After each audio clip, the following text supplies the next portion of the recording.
Labdien visiem! Mācību līdzekļu dienā datorika.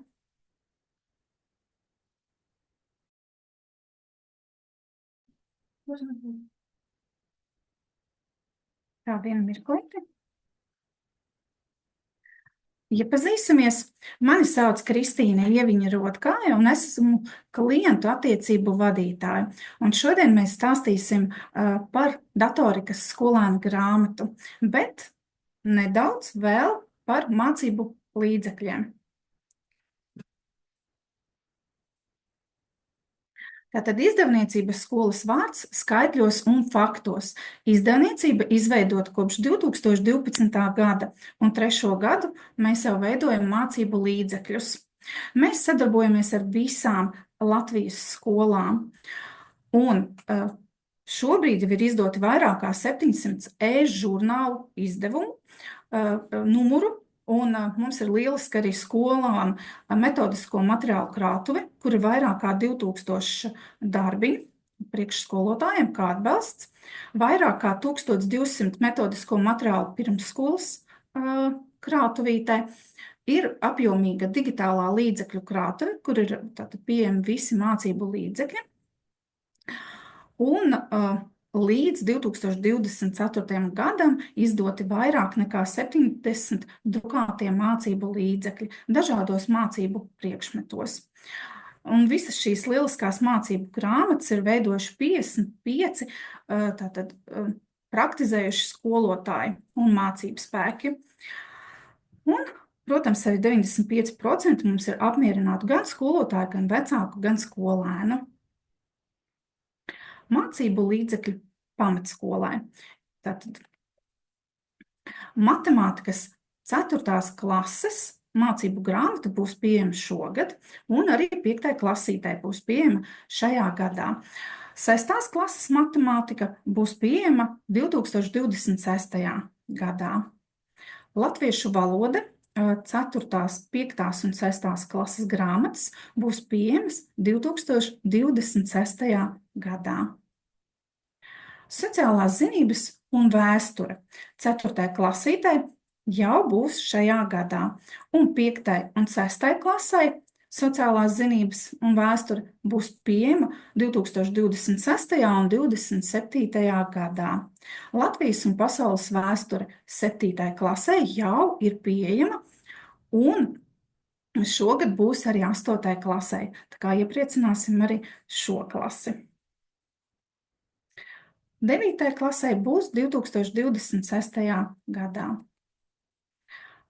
Teātra māksla no 4. klases līdz 9. klasē būs šajā mācību gadā.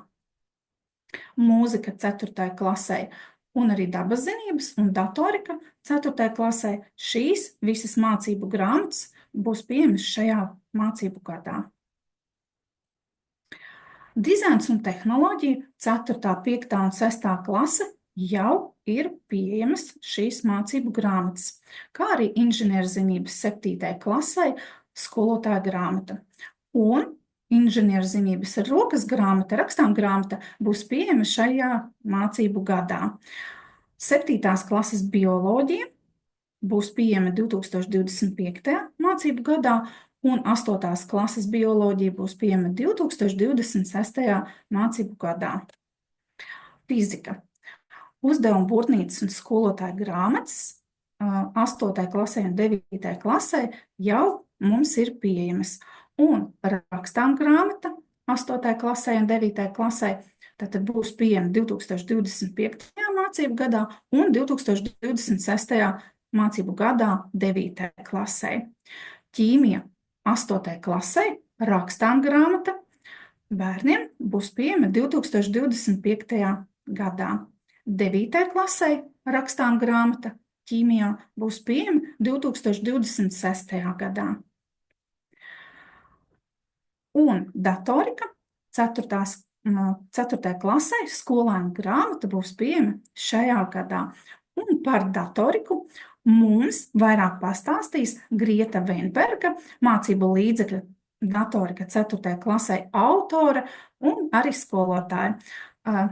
Grieta, Jā, labdien visiem! Dzirdiet, ja? Jā, nu sveiki visiem! Kā jau man iepazīstināja, esmu Grieta Veinberga. Ikdienā es esmu skolotāja Anguras vidusskolā, esmu arī direktora vietniece audzināšanas jomā, darbojos arī kā izglītības tehnoloģiju mentori vairākos projektos un, jā, pieņēmu arī šo foršo un jauko izaicinājumu uzrakstīt pirmo skolēna grāmatu datorika 4. klasē. Varam iet tālāk. Jā, nu šeit ir redzams saturs. Es arī iziešu tā nedaudz par tādiem svarīgākajiem posmiņiem, kā tad ir veidot šī mācību grāmata. Nu, saturs, protams, ir saistībā ar skolu 2030 mācību priekšmetu programmas paraugu. Pirmā nodaļa ir tīri par to, kā tad mēs droši varam lietot dažādas tiešsaistes informācijas avotus. Protams, cik svarīgi un noderīgi ir lietot atsauces uz tiem. Otrā nodaļa vairāk ir par to, kā tad apstrādāt digitālus attēlus un arī video materiālus, kā tos iegūst, apstrādā, saglabā un, protams, arī demonstrē. Trešā nodaļa ir par to, kā ievadu un ar pareizrakstības līdzekļiem pārbauda tekstu dažādās valodās. Šī ir tāda arī svarīga nodaļa, nu, kā jau visas, bet šī ir īpaši tāda, kad Words, man liekas, pilnīgi jebkurā mācību jomā, jebkurā profesijā ir vajadzīgs un ir svarīgi zināt, ko tad viņš vairāk ietver, ne tikai uzrakstīt pareizi vārdiņus, bet kad arī varam viegli ar viņu tulkot un darboties un pārbaudīt arī savu valodas, kas saka, pareizrakstību un stilu. Nākamā nodaļa ir par to, kā plānot, strukturēt, veidot un noformēt prezentāciju, kas arī ir ļoti, ļoti vajadzīgs gan visos mācību priekšmetos, gan droši vien arī tālāk augstskolā un jebkurā profesijā. Un piektā ir tāda visplašākā, vislielākais stundu sadalījums. Tur no visām 35, kas grāmatā ir, 13 aizņem šī programmēšanas daļa, jeb Scratch, kas jau ir tāds ievadiņš īstajai programmēšanai, jo šeit mēs vairāk runājam par vizuālo programmēšanas vidi, lai varētu tā kā doties tālāk. Ejam uz priekšu. Jā, tātad tālāk katras nodaļas sākumā ir, protams, šis lielais temata nosaukums, ir arī paskaidrots, ko tad skolēns šī tematā tieši apgūs. Ir arī izdalīti temata apgūstamie jēdzieni, un tālāk ekrānā varat redzēt tādos mazos tā kā telefona planšetīšu ekrāniņos arī visas mācību cauri grāmatai ir šādi šie jēdzieni izdalīti, lai viņi saprastu arī grāmatas ietvaros, kurā tad nodaļā pie kā vairāk pievērst uzmanību. Viņi ir šādi te izcelti, bet ja pirmajā atvērumā var saprast jēdzienus, saprast galvenās lietas, nu galvenie sasniedzamie rezultāti, uz ko tad mēs šajā tematā tā kā virzīsimies. Varam iet uz priekšu? Ja? Kā tad tālāk, kā mēs veidojam? Tālāk ir, jā, katrā stundā, tad tur bija lielais temata nosaukums, bet katrā stundā ir dot šis te nosaukums, stundā konkrēti sasniedzamais rezultāts. Kā jau minēju, kad es pat esmu praktizējoša skolotāja, un man liekas ļoti, ļoti būtiski, ka tu vari paņemt šo te grāmatu, šo te stundu, un uzreiz e-klasē tev ir gatavs ieraksts gan nosaukumam, gan sasniedzamam rezultātam, ka tev viņš nav pašam jādomā. Protams, ka viņu var pielāgot kā vajag, bet viņš tur ir dots. Un, jā, un tad skolēni izlasot stundā sasniedzamo rezultātu var sekot temata apguvai un zina, kādas prasmes būs apguvuši stundas beigās, un tad mēs zinām, uz ko mēs ejam. Tālāk, katras stundas sākumā ir tā aktualizācijas daļa un ir tie divi sākuma jautājumi. Tālāk ir teorija. Vēl neejam tālāk, es vienkārši teicu vārds tālāk. Jā, tad ir teorija. Tā tiek iegūtas jaunas zināšanas, tiek arī, protams, atkārtots kaut kas no iepriekšējā, un tas dod skolēniem iespēju pašiem atrast un izzināt jaunu informāciju. Jo nu, viens ir tas, ka mēs uzrakstam uz papīra un skolēni var tā kā izlasīt, kas tur ir, bet otrs, kad ir dažādi paņēmieni, kā skolēni paši atrod šo jauno informāciju, un īpaši datorikā, ka katram uz galda ir pieejams milzīga biblioteka, datora izskatā, un tiešām šo jauno informāciju viņi var paši atrast un paši izsvērt, vai tas ir patiesi vai nē, un vai viņiem tas ir noderīgi. Nu, un, protams, kas man pašai liekas stundas galvenā daļa ir praktiskā daļa, jo nu, plika teorija, kuru bieži vien Mēs jau pastāstam, bet vai skolēni to visu dzird, tas ir tā, nevar zināt. Bet praktiskajā daļā mēs tiešām redzam, ka skolēni, kas strādā un kas mākas to izdarīt, viņi to ir sapratuši. Viņi var to izdarīt pēc tikko dotās teorijas, un tiem dot iespēju pārliecināties par to, vai viņi mācās un virzās uz šo sasniedzamo rezultātu. Un, man liekas, jebkurš varēs piekrist, ka praktiski tā tad darbojoties, uzreiz varam saprast, vai nu, tā kā vairāk uzreiz iemācīties praktiski šīs lietas izējot, uzreiz tas mums tā kā palīdz saprast daudz vairāk. Un tad vēl būtiski lieta šeit arī var redzēt, ir tādi zaļie rāmīši ierēmēti, tie ir tādi atceries lodziņi. Ar tiem es esmu vērsus uzmanību, ka nu, šī ir tā kā īpaši būtiskākās lietas, vai tur ir kaut kāds maziņš knifiņš, ko nedrīkst aizmirst, vai tas ir kaut kāds pavisam būtisks elements, kas nu tiešām ir svarīgais. Un šī atvērumā var arī redzēt, ka ir šie digitālie tādi ekrāniņi, redzam, tie ir skaidrots jēdziens piksels un digitāla ierīce, un viņi atkal ir izcelti un uzreiz var saprast šo te definīciju, ka tā ir tā definīcija, tas ir tas jēdziens, un ko arī ir būtiski tā kā apskatīt. Ejam tālāk. Jā, un tālāk, nu, protams, kā nu bez šī, kad ir jābūt atgriezeniskai saitei, un atgriezeniskā saite ir ne tikai informācija par to, vai izpildīts pareizi vai nepareizi, katrs uzdevums vai šī praktiskā vai šī teorētiskā daļa saprasta, bet arī par to, ko darīt, lai virzītos tālāk. Un šie tādi atgriezeniskās saites testiņi ir temata beigās. Šeit var redzēt, ar tām zilajām līnijām ir, šeit redzam, 4 dažādi šie testi ir tad par katru to stundu, par katru tādu stundiņu ir šie 4 jautājumi, nu 4 vai 5.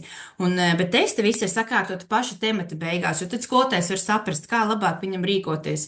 Vai tests uzdot katru stundu, vai varbūt par iepriekšējo stundu tajā nākošajā stundā pajautāt, vai varbūt vispār iziet visām cauri un tad temata noslēgumā.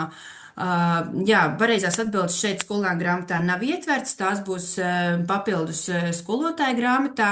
Un tad tiešām skolotājs var saprast, kā viņš labāk grib, vai varbūt tātad iedot jau šādu gatavu, vai varbūt arī digitāli pārveidot. Nu jā, bet viņi visi ir apkopoti katra temata beigās. Un, protams, kas ir ļoti svarīgi, tā ir snieguma novērtēšana. Un svarīgi ir konstatēt, kādā mērā katrs skolēns ir sasniedzis stundas rezultātu. Šeit apakšā, kur redzam, ir tāds robotiņš ar tādu cepurīti. Vispār, ja mēs runājam par to tēlu grāmatā, tad tas visu laiku ir tāds robotiņš, vai tas ir grupu darbā, tad tie ir 2 robotiņi. Ja tas ir kaut kas jauns un svarīgs, tāds robotiņš ar lampiņu, tātad šis tēls, kas iet cauri visai grāmatai, šeit ir tas robotiņš. Un, jā, pie robotiņa ar cepurīti mēs redzam šo te STAP novērtējumu. Šo, ko esmu ielikuši šeit, ir redzami, ka ir 2 vienā stundā. Tad, ja ir 2 diezgan tādi atšķirīgi, es viņus arī izdalīju, jo bieži vien mēs nevaram salikt visu sasniedzamo rezultātu vienā šajā te novērtējumā, bet vairāk par 2 man šķiet nav nevienā stundā ietverts, tad tiešām tie ir 1 vai 2. Kā tad skolēns pēc šī dotā apraksta var sevi novērtēt? Protams, vienmēr pastāv tā bāža un saprast, vai skolēns tiešām iedziļinājās, kas tur ir prasīts, un vai viņš tā objektīvi sevi spēja novērtēt. Tad skolotājiem ir iespēja varbūt izveidot kādu uzdevumu vai varbūt kaut kā pajautāt šo te stapu tā, lai tas skolēns tā kā, nu, atbildot var saprast, kurā tad līmenī viņš ir. Ejam tālāk. Jā, un kas man likās ļoti būtiski, kad datorika tas noteikti saistās ar digitālu saturu, jo pašā sākumā, kad man piedāvāja grāmatu rakstīt, tad man likās datorikā grāmata. Es no sākuma nevarēju līdz galam saprast, jo man liekas, datorika ir tā, kas tik ļoti ātri, strauji mainās, un tur tiešām ir tik daudz visādas lietas, kas ik pa laikam uzrodās, un tad viss mainās un tā. Bet, protams, kad es sāku rakstīt to grāmatu, tad es sapratu, ir pamatlietas, kas paliek. Tiešām no kā saka, mūža mūžos vai arī visu laiku. Tātad paliek šajā te. Kāds kaut ko zīmē, valda, bet nu labi, lai uzzīmē. Un jā, tātad Tātad, tātad ir tās pamatlietas, kas paliek, bet tad ir tie QR kodiņi. Redzam, šeit šī atvērumā ir veseli 3 iedot šajā tēmā, kas ir tieši pie prezentācijām. QR kodi šeit ir iekļauti dažādi. Gan tad, kad skolēns, piemēram, viņam tiek lūgts kāds uzdevums izpildīt, piemēram, Molbertā dots uzdevums, tur, nezinu, apgriez šo te attēlu, uztais savādāku izmēru, pieliec tekstu, un tas it kā ir tāds atkārtojums, un it kā skolēns varbūt to zina.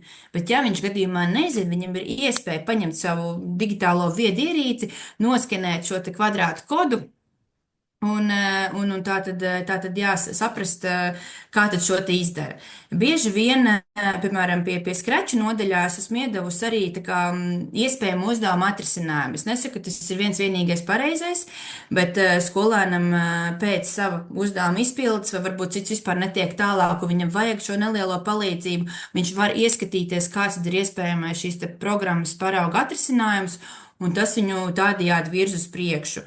Ir arī dažas pamācības Wordā, tātad tiešām tādi palīgi līdzeklīši, kas uzreiz, ticiet man, skolēniem ļoti patīk, jo es arī tikai šo grāmatu esmu rakstījusi, kas ir praktizējot uz saviem skolēniem, tas, ko mēs stundās daram, kā mēs strādājam. Protams, ir izaicinājums un ir kaut vai šie nākošā gada valsts pieņemtie noteikumi par to, ka viedierīces līdz 6. klasē tā kā tiek ņemts nost. Bet es vienalga esmu par to, ka, lai viņas ir nost, bet dažās stundās, tad, kad es palūdzu, ka man viņas ir vajadzīgas, tad datorika jau ir tā vieta, kur mēs tiešām varam jēgpilni pielietot šīs viedierīces. Arī nesaku katrā stundā, protams, ka nē, bet tagad arī nesen ar 4. ņēmu šo pašu par digitālu attēlu un video materiālu. Protams, ka viņi man stundā reāli ņem, fotografē, liek tās bildes, sūta datorā. Mēs tur šobrīd taisam instrukcijas. Savādāk īsti tikai parunāt par to, kas ir digitāls attēls un, piemēram, kā viņi iegūst un apstrādā un reāli to nedarot. Man liekas, tas ir tāda tikai pieskaršanās šai tēmai un īsti nav tā jēgpilna. Tā kā es uzskatu, ka datorika un viedierīces kaut kādā mērā noteikti vienmēr būs saistītas. Jā, varam doties tālāk. Jā, un vēl viena tāda lieta, kas nāk tā kā komplektā, šī, protams, būs apjoma un izmēra ziņā tāda mazāka grāmatiņa, bet ir šī skolotāja rokas grāmata. Tur, protams, iekšā ir tematiskais plāns, kas arī ļoti, ļoti atvieglo skolotāju šo ikdienu, un tā tad var saprast, kā tad labāk plānot un likt, un tas patiešām ir ļoti, ļoti būtiski, jo es pati kā jau informātikas datorikas skolotāja jau 7 gadus. Es vienmēr zinu, ka nāk tas jaunais gads, un īpaši tagad, kad lēnām iesākās tā datorika, tu vienkārši sēdi un domā, un tiem, jo nevar teikt, ka materiāli nav, bet apkopot un saprast 101 materiālu, kur viņš kurā vietā ir, ko mēs ņemam no skola 2030, tad ir no tava klasi, ir jau ļoti daudz ko paņemt, bet viņi nav vienu vietu apkopojama un nav tā ērti un vienkārši izmantojam. Tad šī vismaz tagad 4. klasē būs tas viens apkopojums, kur tiešām ir šis tematiskais plāns. Ir tā grāmata, kur skolēns arī patstāvīgi var mācīties un apgūt. Jā, ir arī papildus resursi iekšā tādi, kas varbūt ir noderīgi, ko es neliku iekšā skolēna grāmatā, jo iespējams, ka tādam vidējam skolēnam tur jau ir šie līmeņi, bet jā, varbūt tiešām skolotājs redz, kuram var iedot kaut ko vairāk, un tur ir tie papildus resursi, kas ir tikai iziet varbūt nedaudz ārpus šīs, nevis ārpus tēmas, bet tā kā vairāk iedod vairāk nekā skolā šis limits ir prasīts, un var tā tad attīstīt un vēl vairāk šos skolēnus pilnveidot. Tad tur iekšā ir diagnosticējošais darbiņš, tas ir domāts, ka skolēns atnāk uz 4. klasi. Šis gan bija liels izaicinājums man, un ilgi par to domāju, kā šo darbu veidot, jo tas nav noslēpums, kad 1, 2, 3, tad 1, 3 klase Latvijas skolās ar datoriku ir ļoti, ļoti dažāda situācija. Protams, ja skolā ir pedagogs un var salikt likmes, un visi domāju, ka nekur tas netiek liekts, un datorika tiek apgūta. Taču tā īsti vēl nav obligāta, tā sākas obligāti no 4. klases. Un 1.3 tas ir tādā vai interešu izglītībā, vai fakultatīva izglītībā, kā katra skola to var interpretēt un censties ieviest. Protams, kad arī 1-3 ir uzrakstīta parauga programma, taču tas nenosedz visas 35 stundas. Tur tāpat sanāk gada ietvaros skolotājiem veltīt laiku, nu, kā saka, pēc ieskatiem. Ko tad vēl varētu ielikt? Bet, nu jā, tas 1-3 nav tā, ka viņi visi tiešām ir mācījušies 1, 2, 3 klasi pēc vienas programmas, un tagad viņi visi gatavi atnāk uz 4. klasi. Tā galīgi nav. Zinām, ka arī daudzi nomaina skolas tieši arī 4. klasē, un tad ir nu, diezgan liels izaicinājums, ko tad viņiem paprasīt. Bet jā, es uzskatu, ka 4. klasē īpaši, ja ir kāds jauns skolēns vai kas bez šī diagnosticējošā darba nevar iztikt, jo ir jāsaprot, kur vispār tā klase kopumā ir. Labi, mums laukos te mazāk mainās tie skolēni, bet es domāju tādās pilsētas skolās, kur tā mainība ir diezgan liela un atnāk tiešām daudz un dažādi šie 4. klases bērniņi, ir jāsaprot, vai viņiem ir tā datorika bijusi vai nav, un kāds ir tas vidējais skolēnu mikroklimats, kur tad mēs varam tālāk doties. Jā, protams, kad ir iekļauti pārbaudas darbi, tātad, ja bija 5 nodaļas, ir arī šie 5 pārbaudas darbi pēc katras nodaļas, jā, un, protams, arī pārbaudas darba vērtēšanas kritērija. Jo atkal mēs visi esam, es noteikti domāju, ka mēs visi esam pietiekami kompetenti, lai mēs izvērtētu un saprastu un paši sarakstītu šos te vērtēšanas kritērijus, bet tas atkal aizņem milzīgi daudz laika. Tiešām saprast, kā, ko un kā būtu labāk, un ja mēs esam savākuši šos materiālus no daudz un dažādām vietām, un tad izdomāt šo pārbaudas darbu un kritērijus, tas ir milzīgi liels darbs. Šeit jau, var teikt, tiek iedot skolotājiem viss gatavs, un es ļoti ceru, kad ietaupīsies skolotāja laiks, un viņi varēs vienkārši ņemt un pielāgot šos te materiālus, un gan pārbaudas darbus, gan pašu grāmatu, gan kritērijus. Varam doties tālāk. Jā, un šeit esmu izvēlējusies iziet pilnībā ar jums tā kā kopumā izstāstīt, ko tad ietver viena mācību stunda, tā kā soli pa solim no A līdz Z. Un jā, nu šeit es esmu paņēmusi par digitālu apstrādi, digitālu attēlu apstrādi. Šī ir tāda vidēja stunda, man liekas, ka uz diviem pilniem atvērumiem ir arī stundas, kas ir uz mazāk un ir arī kas vairāk. Bet, nu jā, tātad šeit mēs sākam ar to, kad ir, protams, stundas nosaukums, ir sasniedzamais rezultāts, un tad mēs sākam ar jautājumu, kad un kāpēc ir nepieciešama vispār apstrādāt digitālus attēlus. Un šeit, protams, izvēršās liela diskusija. Ar katru jautājumu vai lielāk vai mazāk, atkarībā tiešām kā šie skolēni ir šajā tēmā, kā saka, sagatavoti vai, piemēram, nu, tā kā zinoši, bet par attēliem viņi diezgan daudz, nu, tiešām katrs ir kaut ko bildējis, katrs jau ir izmantojis kādu filtru, un šeit mēs tad pārunājam, kāpēc ir vajadzīgs, kādi varbūt ir tie vajadzīgi uzlabojumi. Iespējams, ka kāds jau ir strādājis ar kādām, nu, tas visbiežāk ir saistīts, ja vecāki strādā ar kādām attēlu apstrādes programmām, tad jau kāds padalās un jau zina jau daudz vairāk. Jā, un tad tālāk mēs tātad, jā, bet pirmais jautājums vairāk ir tā kā arī par atsauci uz iepriekšējo tēmu, ja, tad ko tad mēs pagājušajā runājām, jo iespējams, ka iepriekšējā stundā mēs tieši esam runājuši par to, kāpēc ir nepieciešama šo apstrādāt digitālus attēlus. Un nākošais ir tāda aktualizācija jau ar tāds tiltiņš uz šo stundu, tad kā var iegūt, jā, tad kvalitatīvu digitālu attēlu. Un tas pēc tam iespējams, tā kā, lai tas pēc tam būtu mazāk jāapstrādā, jo skolēniem arī jāsaprot, ka jau uzreiz profesionāli un labi, varbūt ne profesionāli, bet kvalitatīvi uzņemts attēls, ka tā ir tāda jau puse no uzvaras, lai pēc tam nav jāpatērē milzīgi liels laiks, nu, tā kā viņa apstrādā, jo tas tiešām ir liels darbs. Tad vienmēr mēs runājam par lieliem pasākumiem, par kāzām, par tādām lietām, kur tiešām, es saku, jā, safotografēt ir tā ir viena diena, bet pēc tam apstrādāt ne jau velti, kā saka, mēnešiem šīs bildes kaut kur top un tiek apstrādāts, jo tas ir milzīgs darbs un labāk no tā ir izvairīties, ja ir iespējams. Nu jā, tad mēs runājam šajā stundā teoriju par digitālu attēlu apstrādes pamatprincipiem. Nu, vispār, kas ir attēla izgriešana, kāpēc, piemēram, mēs izmēru mainam, un atkal, nu, mēs to runājam tā teorētiski, bet samēr viņiem paprast, nu, kāpēc jums šķiet, kāpēc tur tām, nezinu, divas sievietes redzam tur, ja bildē, un kāpēc tur tas skapīts varbūt ir vajadzīgs nogriezt, tad varbūt labāk, ka viņš tur paliek.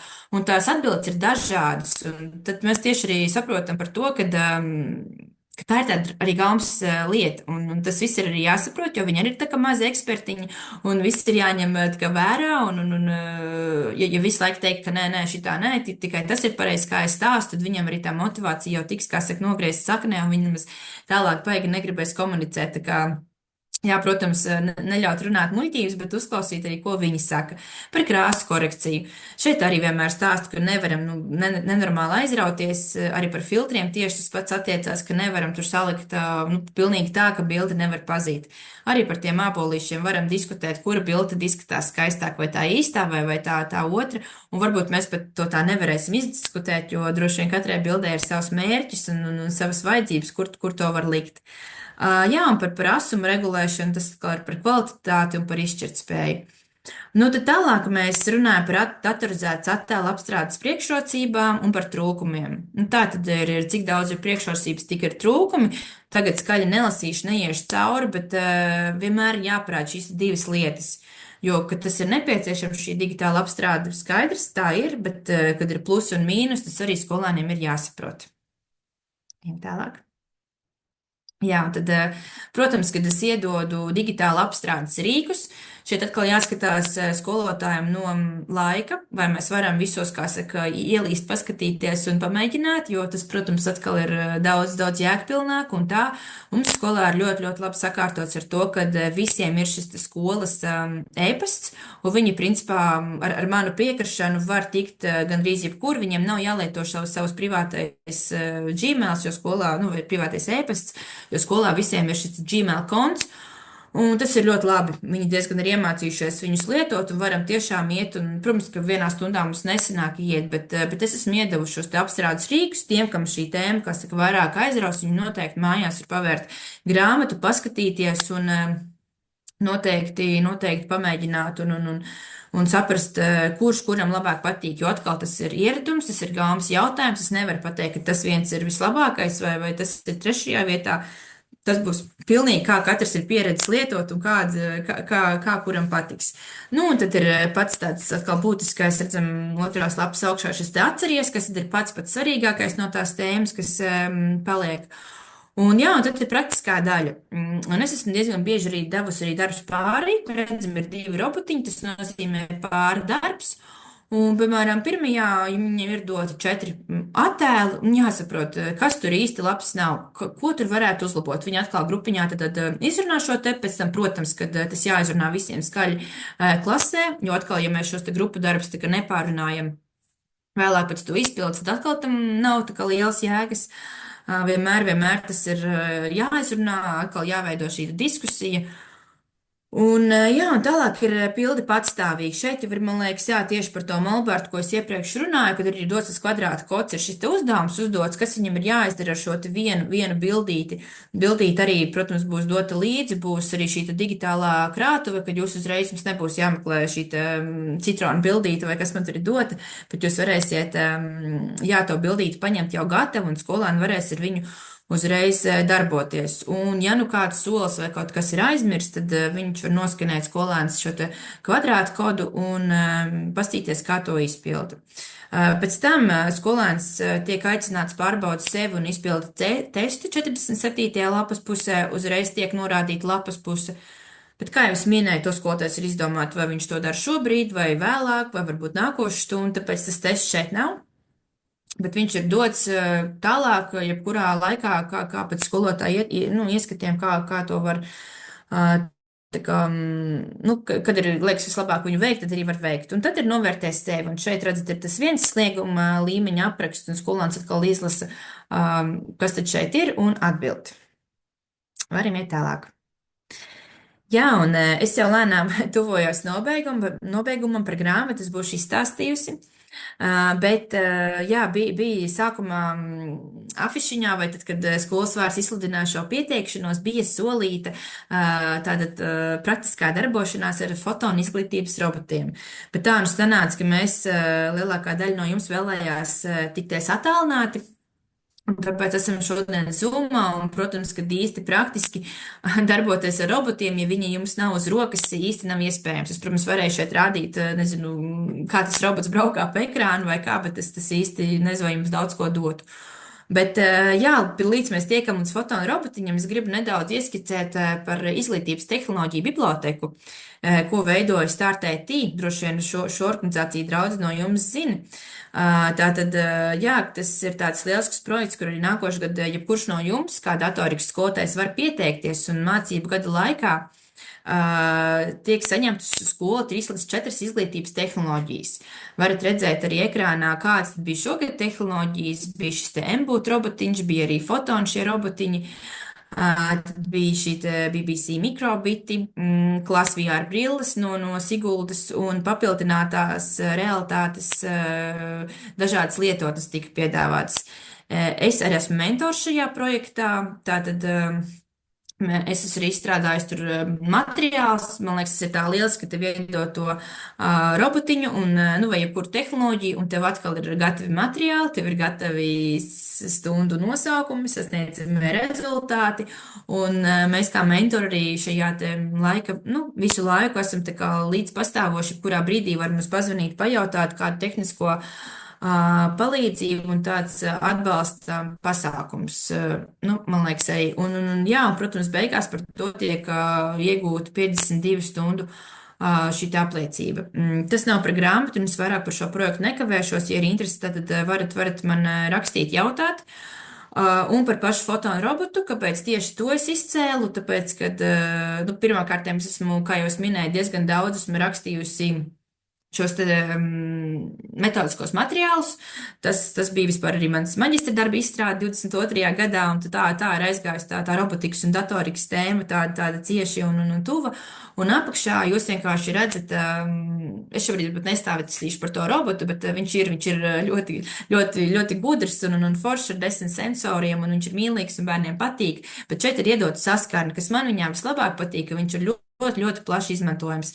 Gan no pašiem mazākajiem, gan arī, nu, tiešām iedot pirmai klasītē, tur ir fotonu edu lietotnīti, viņu var zīmēt un viņu lietot, un tā mēs varam pat skračā viņu apgūt. Es arī tagad tieši 4. klasē saistībā ar šo tēmu devu viņu skračā veidot animāciju, un ka blakus vēl braukā robotiņš pa grīdu, tā kā viņiem arī ļoti patika tie animācija iesaistīt šo te robotiņu.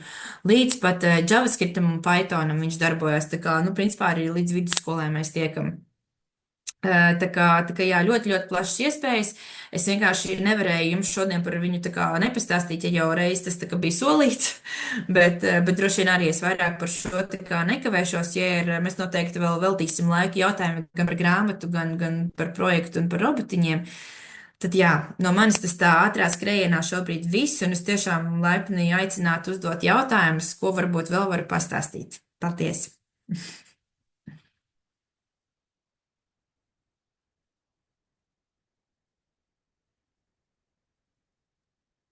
Paldies, Grieta, par ieskatu šajā mācību līdzeklī.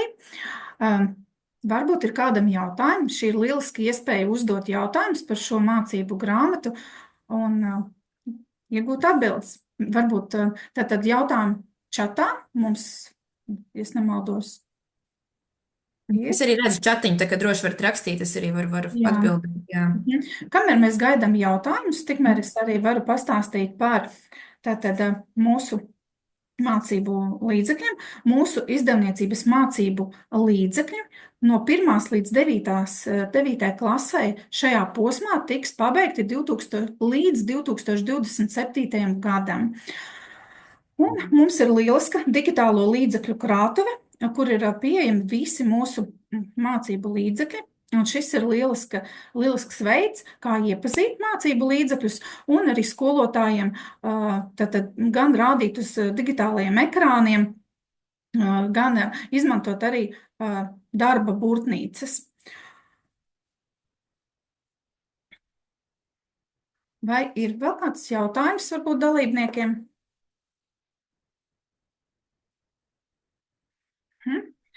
Tātad, un Tā te vēl par Lelde. Sveika, Grieta. Sveika, Lelde! Jā, mēs jau nesen tikāmies. Tu tagad smalku un dikti man pastāsti, kā es pie tiem robotiem varēšu tikt nākošu nāciju. Redz, kā ieinteresē. Tas ir jāmeklē startētī, bet es domāju, Lelde, Jā. es sūtīšu Nu, mēs informāciju. sakontaktēs. Jā, Visticamāk, es tev par to pateikšu. Jā, jā, tā kā privāti aizsūtīšu, kur jā, pieteikties. jā. Jā, tā Nu, kā tu to es tev. grāmatu izpētīsi, tad es ar tev pajautāšu, ja?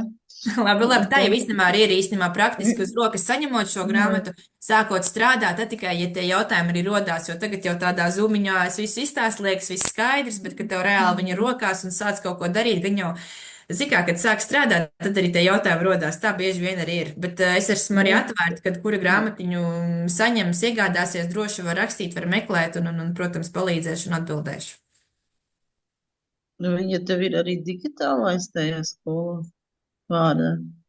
Tad Es domāju, ka viņa būs digitāla skolas vārds. Tu vari atbildēt. būs. Būs, vai ne? Nu, jā. būs, jā. Jo skolai tas abonents, ja, tad es tur to 1, 2, 3 jau ir redzējis visu, ja. Un būs arī šis, tā kā būs lieliski iespēja arī iepazīt Jā. šo grāmatu digitālā līdzekļu mācību krātuvē. Skaidrs. Jā, es nemaz neminēju, ka īstenībā skolas vārtam ir šī lieliskā 1, 2, 3, ko es te minu, bet jā, es to nemaz nepateicu, ka tās grāmatiņas ir, man arī viņas ir, es viņas lietoju, un tas atkal ir tik forši, ka tev ir tam 1, 2, 3, ko lietot. Tā, ka tiešām ceram uz to, ka visās Latvijas skolās šī posmā tā datorika tiks ieviest, tad arī tajā 4. jau nāks ritīgi forši, gudri datorikas skolēni. Tā ir. Būs, jā. Nu, re, paldies, Grieta. Prieks redzēt atkal kaut kur digitāli. Paldies! Varbūt ir vēl kāds jautājums? Tad es vēl vēlētos pastāstīt, ka mēs esam 4 klientu attiecību vadītājs - Linda, Kristīna, es, tātad Ilona un Elīna. Aiciniet, ar labprāt braucam ar prieku pie jums uz skolu parādīt un izstāstīt par mūsu mācību līdzekļiem.